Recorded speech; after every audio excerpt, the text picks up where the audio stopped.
ఇస్తానన్నావు, ఏం చేసావు? ఒక్కరికి ఇచ్చావు. ముగ్గురికి ఇస్తానన్నావు, ఎంతమంది పిల్లలను ఇస్తానన్నావు? ఒక్కరికి ఇచ్చావు. 3 ఏళ్ళు ఇచ్చావు, 2 ఏళ్ళు ఎగ్గొట్టావు. పోనీ ఒక రోడ్డు వేసావా? అన్నీ ఎక్కడ చూసినా. ప్రాజెక్టులు కట్టావా? ఎక్కడికెక్కడ ఆపేసావు. కేంద్రం ఇచ్చిన నిధులు వాడావా?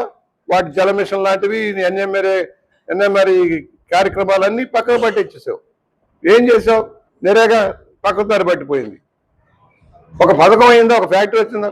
పారిశ్రామికవేత్తలు బెదిరించావు, పారిపోయారు. పెట్టుబడిదారులు పారిపోయారు. రాష్ట్రంలో అగమ్యకు వచ్చిన పరిస్థితి నుంచి ఇవాళ ఒక స్థానానికి తెచ్చి ఈ సంవత్సరంలో ఒక నూతన కొత్త వైభవం తేవడం కోసం ప్రయత్నం జరుగుతా ఉంది. ఇవాళ 20 లక్షల కోట్ల పెట్టుబడులు పెట్టేదానికి పైచిలకు వారు దాదాపుగా అగ్రిమెంట్లు అయ్యారు. కనీసం 50% గ్రౌండ్ అయినా కూడా ప్రమాణమైన అచీవ్మెంట్. 20 లక్షల ఉద్యోగాల కల్పనలో అధ్యాయం. ఒక ఉద్యోగం ఇచ్చావా? కులపెచ్చబట్టుకుంది, కుల ద్వేషాలు పెంచుకున్నావు, అధికారులు అలాగే ఇబ్బందులు పెట్టావు నువ్వు. ఫలితంగా ఇవాళ 11 సీట్లకు పరిమితం అయ్యావు. 175 సీట్లు గెలుస్తానని చెబుతున్నావు. అసలు 11 సీట్లకు ఎందుకు పడిపోయావన్న ఆలోచన ఉందా నీకన్నా బుర్రలో?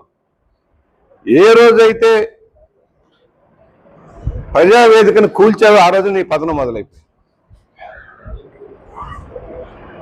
ప్రజల సమస్యల్లోకి వచ్చావా? ప్రజల కష్టాలను పరామర్శ చేసావా? వాళ్ళు ఎప్పుడైనా ఆదుకున్నావా?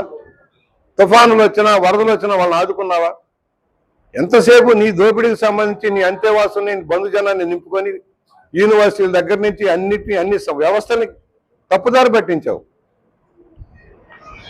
రాజకీయాల కేంద్రంగా మార్చావు యూనివర్సిటీని. ఇవాళ చూడండి, అర్హత ప్రాతిపదికగా, మెరిట్ ప్రాతిపదికగా తెచ్చి వైస్ ఛాన్సలర్స్ని, రిజిస్ట్రార్ని నియమించడం జరుగుతూ ఉంది.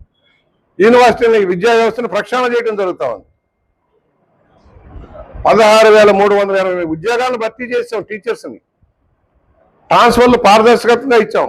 వాళ్ళ ఇష్టాల ప్రకారం వాళ్ళు కోరుకున్న చోటుకి వెళ్ళేలాగా చేసాం, రాజకీయ ప్రమేయం లేకుండా. 5,700 కానిస్టేబుల్ నియామకాలు జరిగిపోయి ఉద్యోగాల్లో చేరిపోయారు.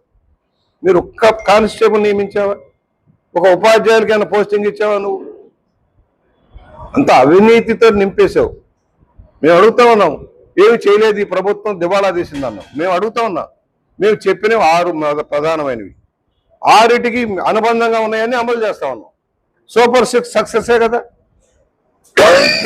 తల్లికి వందనం 15,000 రూపాయలు, 67,27,000 మందికి 10,090 కోట్లు చెల్లించాం.